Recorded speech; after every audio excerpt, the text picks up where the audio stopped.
All right, so we're with our patient right now, and she wants some hand rejuvenation.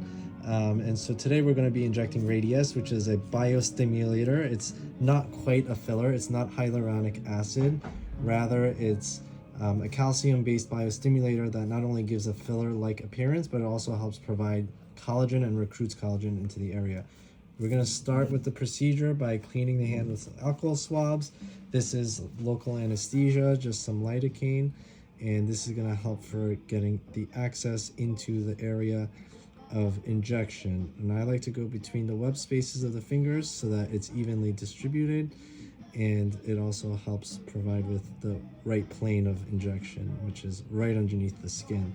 The benefit of this injection is that it kind of camouflages the veins that you see here, and it also helps camouflage the tendons that you start to see as we get older. One of the signs of aging is having aged hand, crepey skin on the hands, visible veins, and visible tendons. After we wait a few minutes, we're going to make the access sites for injecting. We're going to use a cannula, and we already diluted the Radiesse 1:1. What's the difference? How would you do fat transfer? Fat transfer is similar. We would prep the hands, inject numbing, and then we could use either in the web spaces like we are right now.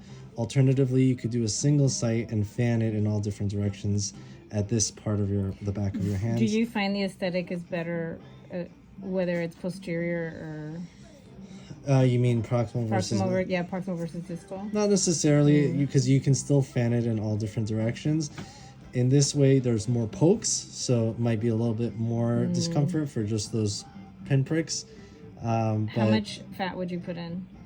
You actually have to inject more than you think, because not all the fat survives. So when I do it, it could be anywhere from 20 to 30 each hand. Sometimes you can get, really? yeah. So think about how much survives, and then think about how much it's going to help fill out the spaces. Now, Radiesse is different because it recruits collagen into the area. Fat does that to a small extent, but also keep in mind, most of the fat, or half of the fat, I should say, isn't going to survive. And so we want to put in a little bit more than you would think. Can you do fat and then Radiesse? Yeah. Oh, okay, to help the skin once you have the volume.